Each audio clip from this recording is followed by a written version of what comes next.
입니다. 예, 많이 그리웠습니다. 예,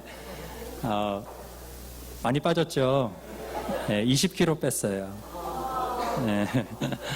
예, 건강합니다. 걱정하지 마시고 아픈데 없냐고 묻지는 말아주세요. 아픈데 하나도 없습니다. 오늘이 대림절 첫째 주간이죠. 대림절은 기다림을 기억하는 시간입니다. 여러분은 무엇을 기다리고 계신가요? 예수님을 기다리는 주간인데 예수님 기다린다는 건 좀 추상적이잖아요. 여러분이 기다리고 있는 거 뭡니까? 텍스 리턴? 네. 아니면 뭐 아이들의 합격 소식? 네. 여러분은 무엇을 기다리고 있습니까? 기다림은 항상 그리움을 수반하는 것 같아요. 오늘 여기 설교하러 올 때 마음이 되게 설레더라고요. 1년 반 만에 왔는데 반가운 얼굴들 뵙고 이렇게 하나님 말씀 나눌 생각하니까 굉장히 설렜어요. 마음에 그리움이 차오르는 걸 느꼈습니다. 여러분도 제 생각 가끔 하셨어요? 그리워하셨어요? 네, 저는 열린교회와 권혁인 목사님 그리고 우리 가족들 생각하면 그리운 마음이 제 안에 차오릅니다. 기다림은 그리움과 연결되어 있습니다. 그 그리움은 그냥 앉아서 가만히 수동적으로 기다리는 게 아니라 그리운 대상을 향해 앞으로 나아가는 움직임을 만듭니다. 그리우면 나가는 거예요. 움직이는 거예요. 대림 이렇게 해서 기다림 이렇게 얘기하면 우리가 예수님이 오실 때까지 가만히 기다리는 거라고 생각하는데 그렇지 않아요. 예수님이 그리운 사람은 예수님 앞으로 나아가야 합니다. 그래야만 오시는 예수님을 맞이할 수 있습니다. 예. 대림절의 상징이 뭐죠? 오늘 시작할 때 촛불 하나 켰죠? 촛불이 대림의 상징입니다. 촛불이 가만히 있는 것 같죠? 수동적인 것 같죠? 그러나 촛불은 자기를 태움으로써 기다림의 뜻을 밝힙니다. 자기가 없어질 것을 알면서도 자기를 태우면서 빛을 내는 것, 그것이 기다림이 가지고 있는 신비입니다. 기다리는 사람은 가만히 있지 않아요. 그리워하고 그 그리움을 그립다는 말이 무슨 뜻일까요? 저는 그립다라는 말은 그린다라는 말과 같은 말이라고 생각합니다. 그리운 사람은 무언가 계속 내가 바라는 것을 그리고 또 그리고 그리면서 그것을 이뤄가는 사람입니다. 여러분 삶에 예수님의 대림이, 예수님의 임재가 그립고 그 그리움을 따라 예수님의 삶을 여러분 삶 속에 그려나가시길 바랍니다. 근데 우리가 그리워하기 전에 먼저 그리워한 분이 있어요. 우리는 먼저 그리워한 그분을 닮아서 그분을 그리워하고 있는 겁니다. 여러분, 누가 여러분을 그리워하죠?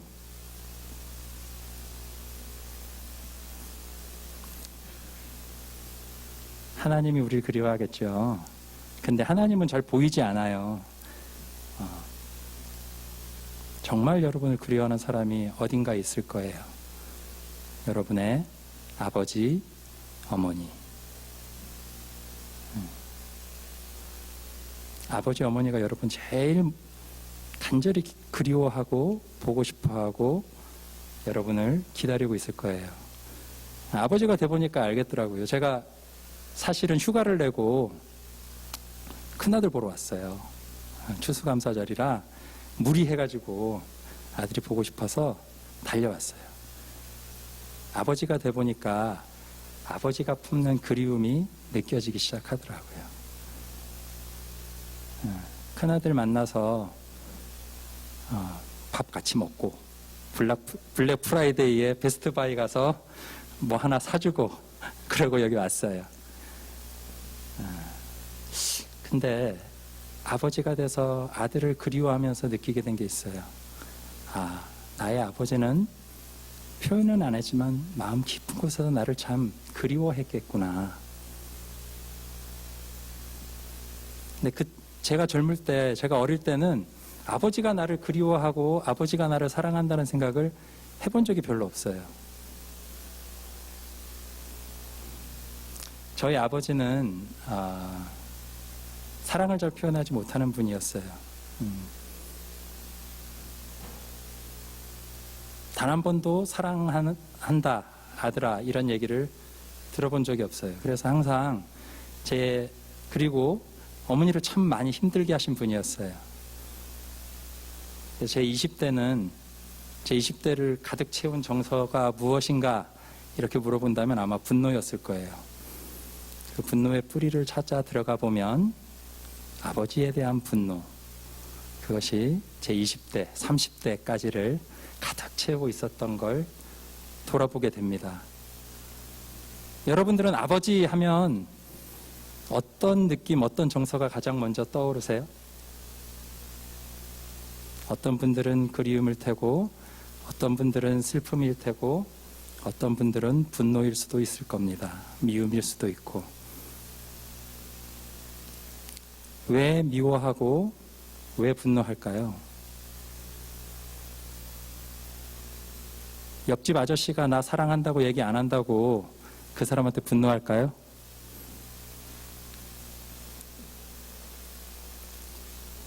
옆집 아저씨가 나 때렸다고 옆집 아저씨 그렇게 몇 년 동안 10년, 20년 미워할 수 있나요? 미움과 분노의 마음 깊은 곳에 자리 잡고 있는 것은 사랑받고 싶다는 그리움입니다. 축복받고 싶다는 갈망입니다. 오늘 구약성서를 통해 만나는 야곱은 바로 그 그리움의 사람입니다. 아버지의 축복을 갈망하는 사람입니다.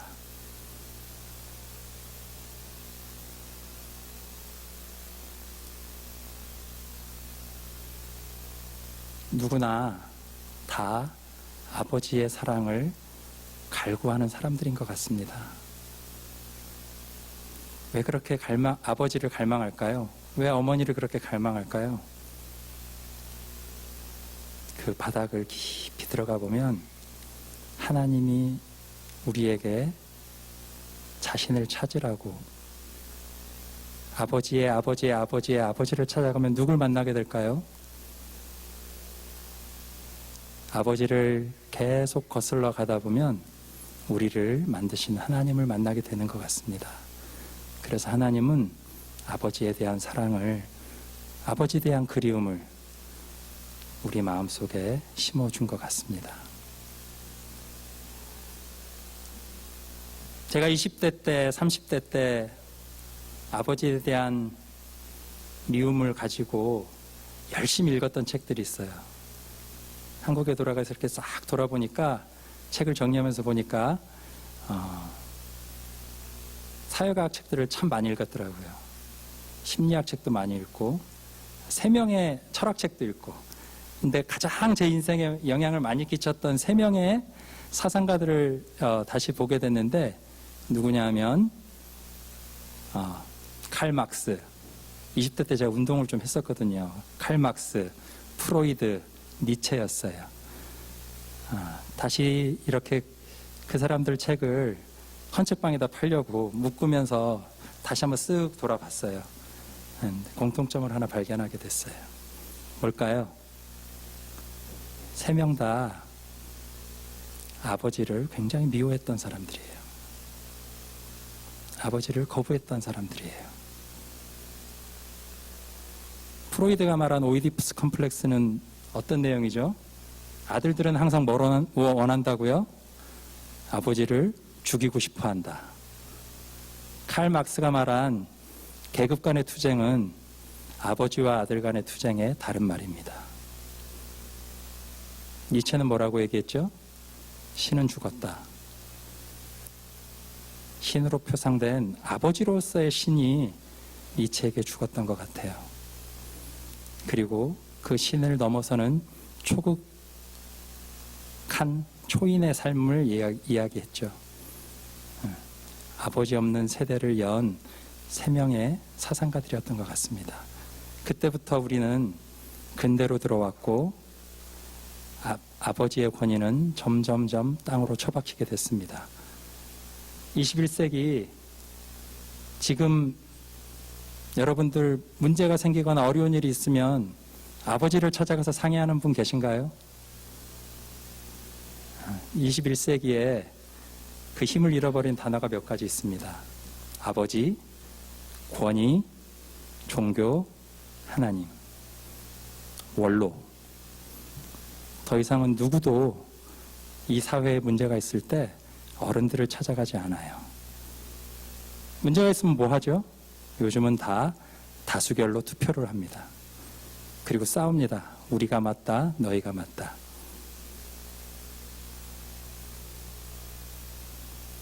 아버지의 가치가 요즘 5, 60대 되면 나누는 얘기들이 있어요. 이사 갈 때 어떻게 해야 되죠? 아버지들 어떻게 해야 돼요? 강아지를 품에 안고 있어야 됩니다. 놔두고 가지 말라고. 강아지는 꼭 데려가니까. 젖은 낙엽보다도 젖은 낙엽처럼 차에 딱 붙어 있으라고 얘기하고. 아버지의 가치가 너무너무 형편없이 떨어져 버린 시대예요.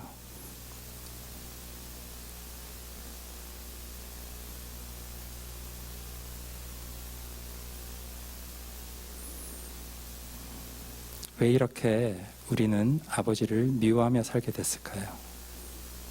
미워한다는 건 그 마음속 깊은 곳에는 여전히 아버지를 갈망하고 있다는 이야기입니다.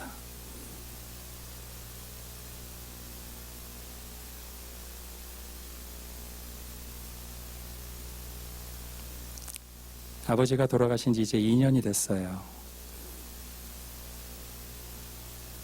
제가 여기서 공부하고 여기서 사역하고 있는 동안 아버님 소천 소식을 들었습니다. 소천 소식이 아니라 위급하다. 오늘 내일 하니까 빨리 비행기 타고 와라 하는 소식을 듣고 다급하게 비행기표를 끊고 인천공을 향해 날아갔습니다. 여러분들 많은 분들이 한국에 아버님 어머님이 계신 분들이 많죠. 이민자의 삶이 다 비슷한 것 같아요. 아버지 어머니 곁을 떠나 새로운 삶을 개척하는 삶을 살면서 가장 곤혹스러울 때가 아마 이렇게 아버님이나 어머님이 위독하시다 혹은 먼저 하늘나라 가셨다는 얘기 들었을 때 참 당혹스러운 마음 느끼실 것 같은데 저도 똑같았어요. 열심히 달려갔는데 인천공항에 내렸을 때까지만 해도 빨리 와라. 아직 살아계시다. 얘기 들었는데 인천공항에서 그래서 급히 리무진 버스를 타고 저희 집이 제주도거든요. 그래서 김포공항으로 비행기를 타러 넘어갔는데 김포공항에서 다시 전화를 드렸더니 방금 소천하셨다라는 이야기를 들었어요. 그래서 맥이 탁 풀리더라고요. 그래서 비행기 게이트 앞에서 멍하니 앉아있다가 비행기를 놓쳤어요. 그래서 다음 비행기를 얼른 잡아 타고 갔던 기억이 있는데 그렇게 멍해졌던 이유가 아버지에게 마지막으로 죄송하다는 말씀을 드리지 못해서였던 것 같아요. 아버지가 제게 사랑한다 말 못했던 것과 마찬가지로 저 또한 마음속 깊은 데서부터 아버지에게 사랑한다는 얘기를 드리지 못했던 것 같습니다. 제게는 여전히 아버지에 대한 해결되지 못한 마음이 남아 있었던 것 같습니다.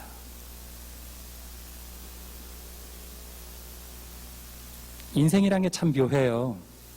마음속에 해결하지 못한 무언가가 있으면 삶이 그 문제를 우리 인생길 앞에 계속 똑같이 던져줍니다.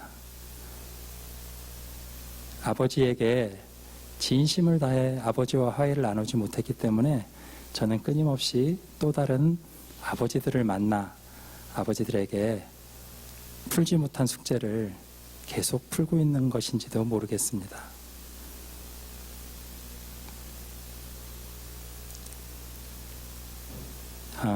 지금 제가 사역하고 있는 다일 공동체에서도 저는 아버지와의 문제를 조금씩 계속 풀어가고 있는지도 모르겠습니다. 아시는 분은 아시겠지만 최일도 목사님과 제가 맺은 인연이 벌써 한 20년이 돼가요. 제게는 아버지 같은 분이고 내가 해결하지 못한 아버지에 대한 부채의식, 아버지에게 다하지 못한 사랑을 저는 최일도 목사님과 함께 일하면서 채워가고 있는 건지도 모르겠다라는 생각을 하게 됐습니다. 여러분들은 여러분들의 아버지와 혹시 풀지 못한 숙제가 있지는 않으신가요? 오늘 설교의 제목을 저는 역사와 자유라고 붙였습니다. 여러분 언제 자유로워지나요? 여러분은 자유로우신가요?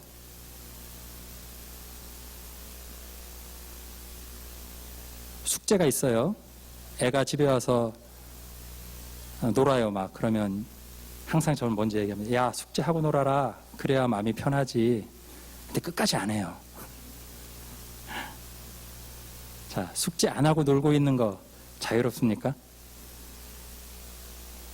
네, 여러분 해결하지 못한 무언가를 가슴에 남겨두면 자유롭지 못해요.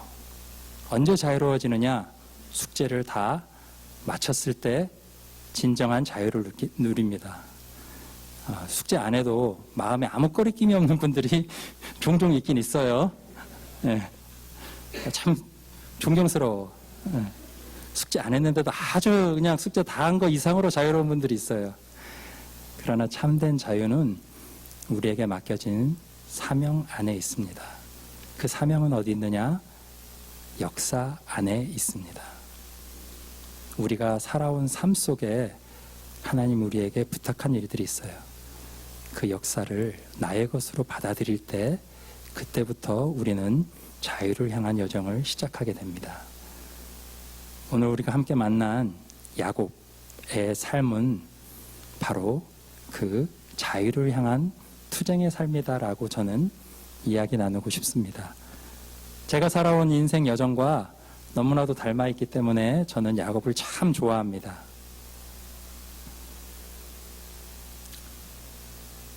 야곱이 가장 바랬던 게 뭐죠? 아버지 집을 떠나기 전에 바랬던 거. 그거는 아버지의 축복입니다. 거짓말을 해서라도 받고 싶었던 그 축복.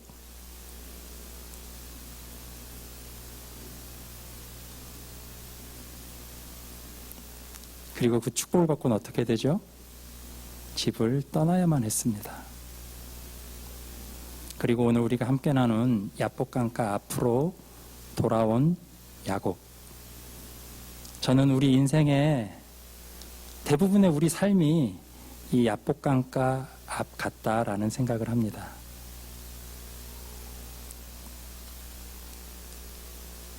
더 이상 돌아갈 곳이 없는 야곱. 근데 앞에는 또 누가 있죠? 나를 죽일지도 모르는 형 에서. 가족들을 다 먼저 강을 건너 보내고 저녁이 됐을 때 혼자 남은 야곱. 하나님께 한탄을 합니다. 당신이 돌아오라고 하지 않았습니까? 근데 아마 야곱이 돌아오면서 기대했을 거예요. 하나님이 너의 조상 땅으로 돌아가라 그러니까 가는 중간에 하나님이 형 에서의 마음을 움직여서 화해의 사절이 올 거다라고 기대했는지도 몰라요. 그런데 끝까지 아무 응답이 없습니다. 야곱은 참 솔직한 사람인 것 같아요. 그리고 삶에 대한 의지가 아주 투철한 사람입니다. 자식들 다 먼저 가서, 자식들을 왜 먼저 보냈을까요? 마누라랑 에서가 지금 칼 들고 오고 있으면 어떻게 돼요? 다 먼저 죽는 거예요. 그래도 자기는 끝까지 살아보겠다고 혼자 남았어. 대단한 사람이에요. 우리 본받아야 돼요. 삶에 대한 의지, 아주 그냥 처절하게 나는 끝까지 살아야 되겠다라고 외치는, 근데 이게 인간의 솔직한 모습 아닙니까? 나는 야곱의 솔직함이 참 너무 좋아요. 축복받기 위해서, 사랑하는 사람을 쟁취하기 위해서 분투하는 그 모습. 분투하고 투쟁하며 살아왔는데 지금 야복강가 앞에서 야곱은 모든 것을 다 잃고 홀로 있습니다. 한탄할 대상은 하나님밖에 없어요.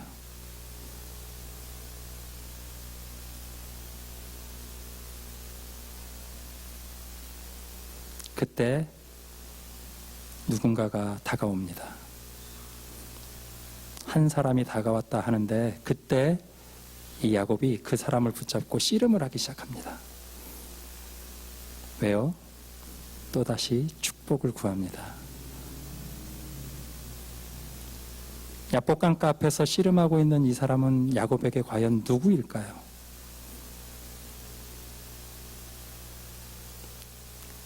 그 마음 깊은 곳에 자리 잡고 있는 모든 감정이, 모든 숙제가 이 씨름에 터져 나오기 시작합니다. 아마 그 사람은 야곱에게 아버지였을 것이고, 형이었을 것이고, 자기 자신이었을 것이고, 자기 자식들이었을 것입니다. 얼마나 자기에 대해서 환멸이 들겠어요. 나 혼자 살겠다고 자식들 다 먼저 보내고 축복받겠다고 아버지와 형을 속이고 사랑하는 사람을 얻으려고 평생을 애썼는데 두 여인을 얻긴 얻었는데 둘이는 맨날 서로 싸우고 있고 자식들은 서로 미워하고 우리가 해결하지 못한 숙제는 대를 이어가면서 삶 속에 드러나는 것 같아요. 신기한 것은 야곱의 문제들은 그대로 그 아버지 이삭의 문제이고 그의 할아버지 아브라함의 문제예요. 자기가 살기 위해 자식을 먼저 사지로 내모는 모습 어서 많이 본 것 같지 않아요? 모리아산에서 이삭을 제물로 바치는 아브라함의 모습일 수도 있습니다. 서로 아버지의 사랑을 쟁취하기 위해서 서로 죽이고 죽는, 팔아먹고 미워하고 이러고 있는 야곱의 자식들의 모습 어디서 많이 본 것 같지 않아요? 아브라함의 두 아들 이스마엘과 이삭의 싸움이 겹쳐집니다. 역사라는 것은 그렇게 계속 반복이 돼요. 하나님의 자유함, 하나님의 은총이 없으면 우리의 역사는 영원히 뱅글뱅글 도는 폭력의 수레바퀴고 죄악의 수레바퀴일 수밖에 없습니다. 그런데 야곱의 위대함은 처절한 고통 속에서도 끝까지 그 싸움을, 역사와의 싸움을 멈추지 않고 이어간다는 것입니다. 왜 이삭은 에서에게만 축복을 하고 야곱에겐 축복하지 않았을까요? 저는 설교를 준비하면서 창세기를 다시 읽고 다시 읽으면서 그랬겠구나 라는 깨달음을 얻게 됐습니다. 이삭 인생에 가장 두렵고 어려웠던 일이 뭐죠? 모리아산에서 아버지가 칼을 들고 자기를 제물로 바치려고 하는 모습이었을 거예요. 곱씹고 곱씹었을 겁니다. 왜 아버지가 나를 죽이려고 할까? 그의 마음에 떠오른 것은 형 이스마엘이었을 겁니다. 형을 어머니의 요청 때문에 내어 쫓는 모습을 봤고 그것은 이삭에게 큰 상처가 됐을 거예요. 그래도 형인데 라는 마음, 형과 나의 질서가 어그러졌기 때문에 아버지가 나를 죽이려고까지 하는구나 라는 생각 때문에 차자였던 이삭은 아마 마음속에 생각했을 거예요. 장자에게 축복을 줘야 되는구나. 질서가 중요하다. 아브라함의 문제가 반대로 드러난 겁니다. 이삭에게서.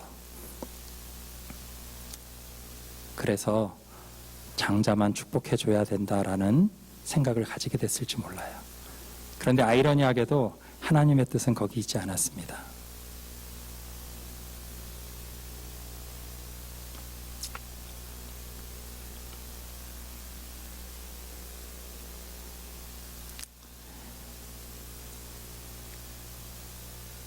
야곱이 이삭과 달랐던 점은 무엇인가요? 야곱은 하나님과 씨름을 했습니다. 바닥까지 내려가서 하나님과 뒹굴었습니다. 강가에서 온몸이 젖을 때까지 하나님을 붙잡고 투쟁했습니다. 이 문제를 해결해 달라고. 야곱의 문제는 야곱만의 문제가 아닙니다. 아브라함의 문제였고 이삭의 문제였고 자기 자식들의 문제였습니다. 이어지는 역사 안에 풀지 못했던 역사적인 문제였습니다. 이 역사에서 자유하게 해달라고 야곱은 눈물로 온몸으로 강바닥을 구르며 진흙탕을 구르며 싸웠습니다. 그리고선 응답을 얻어냅니다.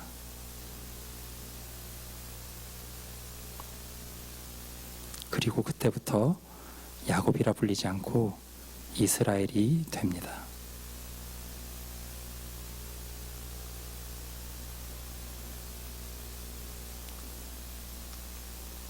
가족의 문제를 넘어설 때 우리는 우리의 삶이 다른 사람을 축복할 수 있는 민족의 삶, 예수의 삶으로 넘어갈 수 있게 됩니다. 야곱에게서 창세기의 모든 이야기는 끝이 나게 됩니다.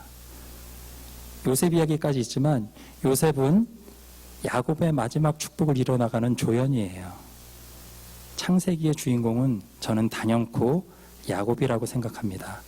아브라함에게서 시작돼서 이삭에게로 이어졌던 모든 이야기를 야곱이 완성하고 있습니다. 아브라함은 하나님께 축복을 받았지만 이삭을 직접적으로 축복하지 않아요. 이삭은 자식들을 불러서 축복을 하지만 선별적으로 한 사람만 불러서 축복을 해야 된다라고 제한된 세계관을 가지고 있었습니다. 그런데 야곱은 하나님과 싸워 이긴 후로, 하나님과 강바닥을 뒹군 이후로 깊이 하나님의 축복을 몸으로 살아낼 수 있게 됐습니다. 그래서 모든 자식들, 손자까지 모아놓고 하나님의 축복을 나눠줄 수 있는 축복의 사람이 될 수 있었습니다. 차별 없이 축복할 수 있는 야곱의 힘, 그것은 바로 야복 강가에서 누군지도 몰랐던 그 한 사람과 가장 낮은 곳까지 내려가 싸우는, 뒹구는 체험 때문이었을 것입니다.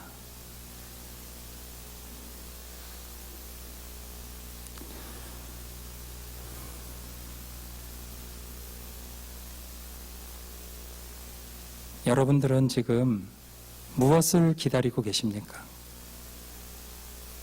누구를 기다리고 계십니까?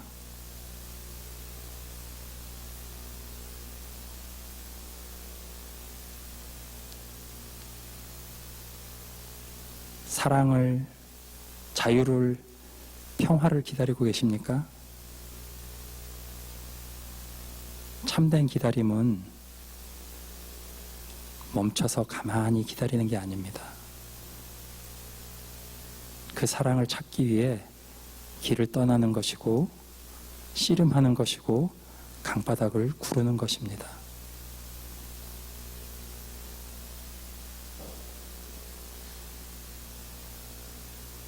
진정한 기다림은 역사를 바라보는 것입니다. 나의 문제는 무엇이고 그 문제는 어디서 왔는지 바라보는 것입니다. 여러분 가지고 있는 문제 어디서 왔을까요?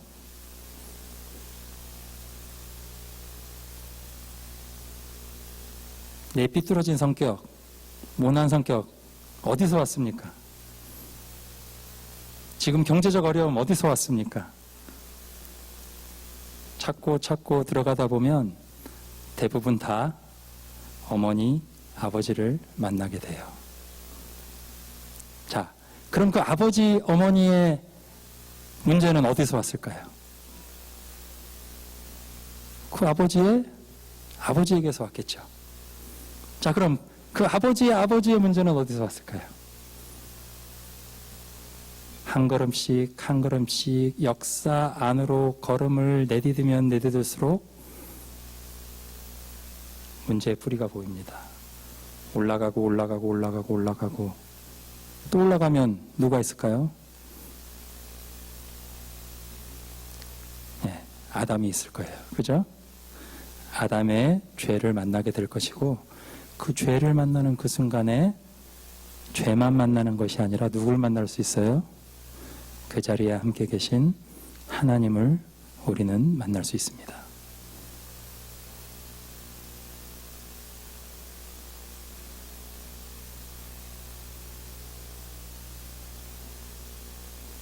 진짜 성숙한 사람은 누굴까요? 여러분 20대 때는 제가 아버지 미워했다 그랬죠. 아버지 때문에 분노했다 그랬습니다. 아버지 없었으면 좋겠고 아버지같이 행동하는 꼰대같이 행동하는 모든 세상 권위들을 다 때려 부시고 싶었어요. 갈아엎고 싶었어요. 지금은 좀 달라요. 저도 이제 꼰대가 돼가나 봐요. 네.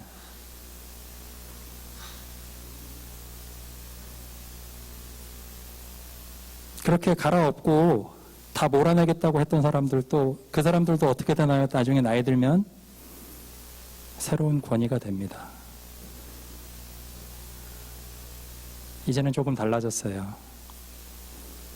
이제는 아버지를 이해할 수 있게 됐습니다. 아버지의 아픔이 어디서 왔고 아버지는 왜 그때 그렇게밖에 행동할 수 없었는지 이해가 되고 그 아버지를 따뜻한 눈으로 바라볼 수 있는 연민이 생겼습니다. 어른이 되가나 봐요. 그 아버지의 슬픔을 사랑한다고 말하지 못하는 아버지의 그 슬픔을 이제는 조금 느낄 수가 있게 된 것 같습니다.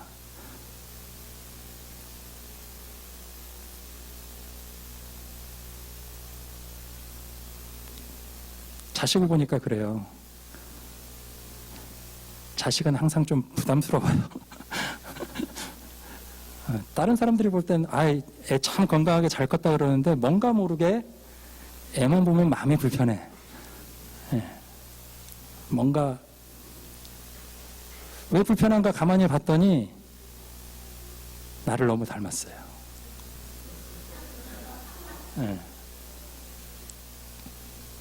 내가 나 자신을 받아들이지 못하고 이것은 나의 약점이다, 나의 어두운 부분이다라고 감추고 싶은 그 모습을 그냥 그대로 드러내는 자식을 보면 왠지 마음이 불편해요.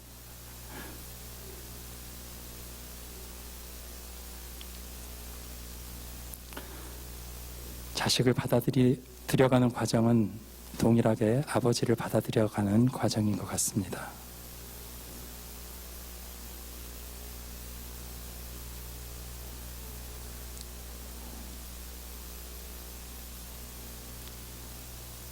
야곱이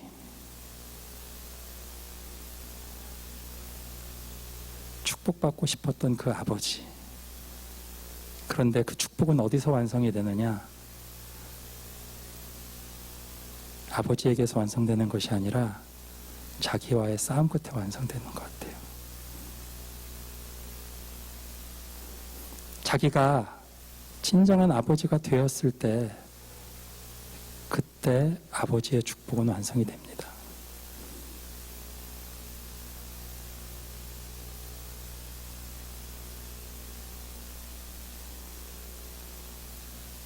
아버지의 역사를 나의 역사로 받아들일 때, 그 역사가 아무리 모순이 많고 죄악에 가득 차 있고 억압적이고 폭력적일지라도 그 역사를 비난하는 것이 아니라 그 역사를 나의 일부로, 내가 해결할 수밖에 없는 나의 삶으로 받아들일 때 그 역사 안에 내가 자유로워질 수 있는 최소한의 공간이 생기기 시작하는 것 같습니다. 아버지가 가지고 있던 그 문제가 그대로 내 안에 살아있다는 것을 인정할 때, 그리고 내가 그것을 완전히 해결하지 못하고 여전히 동일하게 내 자식에게 넘겨주고 있다는 걸 인정할 때, 그것이 나의 죄임을 받아들일 때, 아버지가 나고 내가 내 아들이고 그 아들이 바로 하나님 앞에 서 있는 아담의 모습이고, 야복강가에서 하나님과 씨름하며 바닥을 뒹굴고 있는 그것이 바로 나의 모습이라는 것을 인정할 때만 우리는 우리의 역사와 우리의 죄로부터 자유로워질 수 있는 최소한의 첫걸음을 시작할 수 있는 것 같습니다. 우리 모두 죄인이잖아요. 다 모자라잖아요. 다 깨져 있잖아요. 우리 아버지도 그렇잖아요. 여러분 자식도 그럴 겁니다. 너무 많은 걸 바라지 마세요.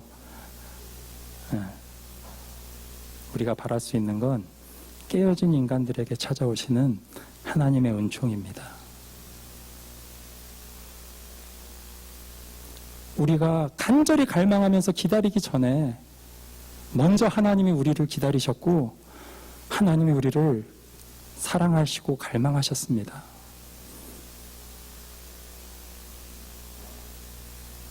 자신의 한계 때문에 야곱을 축복하지 못했지만 형에게 살해 위협을 당하는 야곱을 불러서 얼른 도망가라고 얘기하는 이삭의 연약한 모습을 보면서, 아, 이것이 아버지의 사랑이구나. 이삭은 분명히 야곱을 사랑했습니다. 자신의 한계와 자신의 역사 때문에 축복해 주지 못했지만, 진심을 담아 축복해 주지 못했지만 사랑했습니다. 그 사랑을 받아들이고 아버지에게로 돌아오는 야곱에게서 우리는 인간 자유의 첫걸음을 바라볼 수 있습니다.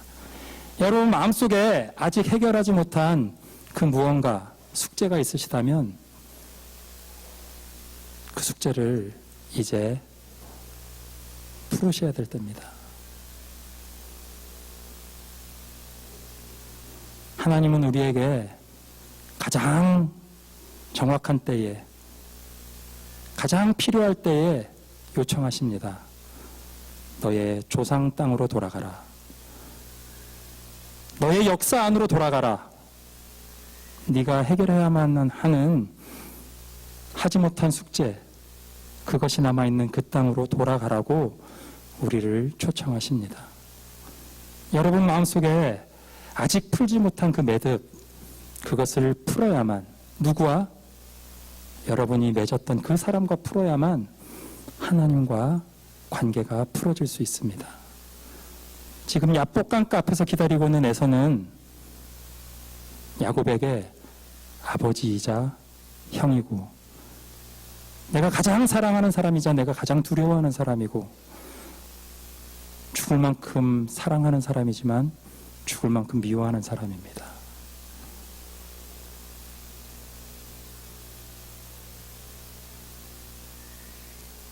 숙제에게서 도망가는 한 자유는 없습니다.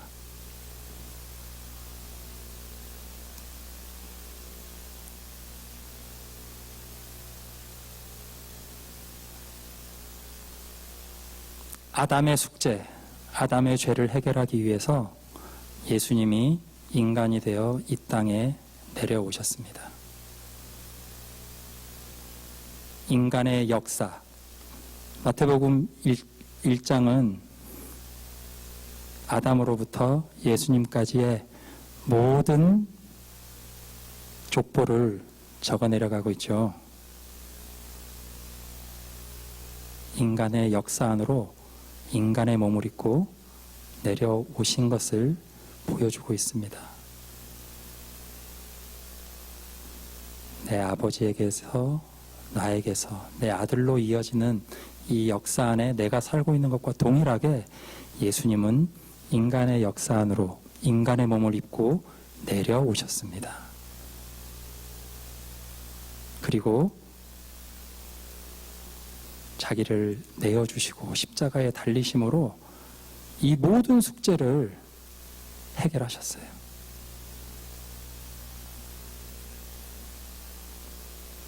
예수님이 해결한 그 숙제를 우리는 예수님과 함께 마주해 가야 합니다.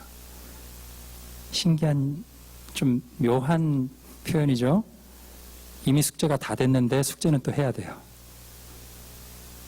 문제가 다 해결됐는데 그 문제가 다 해결됐다는 걸 받아들이는 것이 우리의 문제입니다. 예수님으로 인해 새 역사가 인간의 역사 안에 시작이 됐어요. 그러나 우리는 여전히 인간의 역사, 죄의 역사, 폭력의 역사를 써내려가고 있습니다. 인간의 역사 안에 하나님의 역사가 들어온 것을 받아들이는 사람들에게만 새 역사가 열려가기 시작하고 있어요. 여러분들은 지금 어떤 삶을 살아내고 있습니까? 어떤 역사를 써내려가고 있습니까? 한 걸음 한 걸음 부족하지만 아버지에게서 받은 그 상처 그대로 멈추는 것이 아니라 똑같은 삶의 역사를 반복적으로 폭력과 좌절과 슬픔과 고통의 역사만 써내려가는 것이 아니라 고통 속에서 하나님의 삶을, 새로운 역사를 한 걸음씩 써내려가고 있는 사람들이 바로 그리스도인이 돼야 합니다. 그것만이 희망이기 때문입니다. 내 새끼들은 그나마 조금 더 밝게 살기를, 나보다는 한 걸음이라도 더 행복하기를, 조금이라도 더 자유롭기를 바라면서 헌신하는 게 우리의 삶 아닙니까? 내 가족만이 아니라 우리와 함께 삶을 살아가는 모든 삶 속에서 어제보다는 오늘이, 오늘보다는 내일이 하나님에게 더 가까운 삶이기를 바라며 사는 것이 우리의 삶일 것이라고 생각합니다. 그 삶을 살아내기 위해서는 나의 역사부터 시작하는 겁니다. 내 아버지를 받아들이는 것부터, 아버지의 삶을 인정해드리고 감사하고 세워드리고, 나는 지금 여기서 예수님과 함께 새로운 삶을 누군가에게 전해줄 자유의 공간을 하나씩 하나씩 만들어 나가야 되는 것입니다. 쉽지 않죠. 쉽지 않습니다.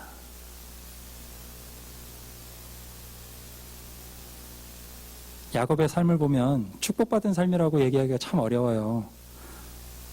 그런데 그걸 하나님은 축복이라고 표현하고 있습니다. 성경은 거짓과 투쟁으로 점철된 삶입니다. 형에게 미움받고 삼촌이자 장인에게 속임당하고 가족 안에는 끊임없이 불화가 있고 자신은 이제 불구가 되고 이 모든 과정을 겪지만 야곱의 삶이 축복인 이유는 그 삶을 온전히 하나님이 주신 나의 삶으로 받아들였기 때문입니다. 그때부터 이스라엘 민족의 새로운 삶이 열리기 시작한 것입니다. 우리 삶 속에 매일매일이 어떻게 보면 더 이상은 물러날 것도 없고 앞으로 나갈 수도 없는 야복강가의 삶인지도 모릅니다. 매일매일이 내 마음의 어두움과 깊은 밤과 드자비하며 씨름하며 싸우는 삶일지도 모릅니다. 그러나 두려워하지 마십시오. 두려워하지 마십시오. 하나님의 약속이 있기 때문입니다. 하나님이 우리와 함께 하시기 때문입니다. 예수님께서 이미 이 역사와의 싸움을 승리로 장식해 놓으셨기 때문입니다. 우리들이 그 새로운 역사를 받아들이지 못하는 것은 내 안에 가득 자리 잡고 있는 내가 만든 나의 어둠 때문입니다. 이미 해가 떴는데, 이미 밝은 낮인데 우리는 여전히 커튼을 치고 나만의 방에서 웅크리고 있는 건지도 모릅니다.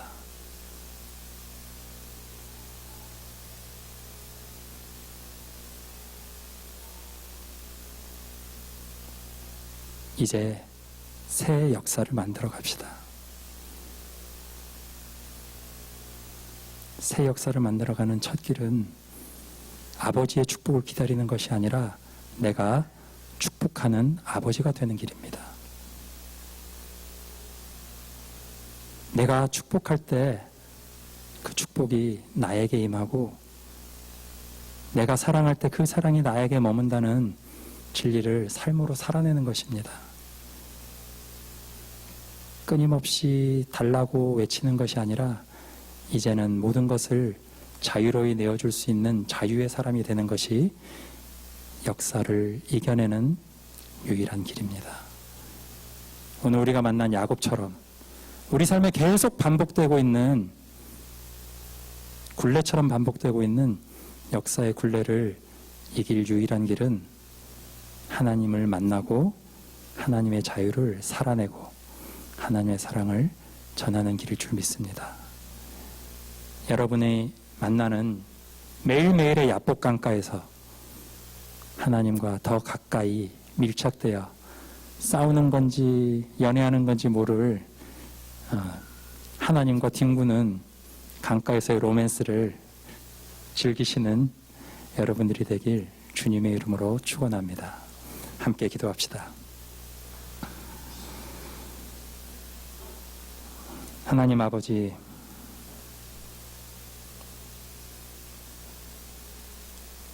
저에게 허락하신 이 역사를 나의 삶으로 받아들이길 원합니다. 더 이상은 아버지를, 어머니를 문제의 근원으로 손가락질하며 비난하지 않는 성숙한 우리가 되게 도와주시옵소서. 역사를 바라볼 수 있는 눈을 허락하여 주시옵소서. 역사를 품어 안을 수 있는 가슴을 허락하여 주시옵소서. 예수님이 열어놓으신 새 역사를 예수님과 함께 만들어가는 저희들 되게 도와주시옵소서. 더 이상은 아버지에 대한 미움에 사로잡혀 미워하며 비난하며 살지 않는 저희들 되기를 소망합니다. 축복의 통로가 되길 원합니다. 야곱의 축복을 나누는 저희들 될 수 있게 함께하여 주시옵소서. 예수님의 이름으로 기도합니다.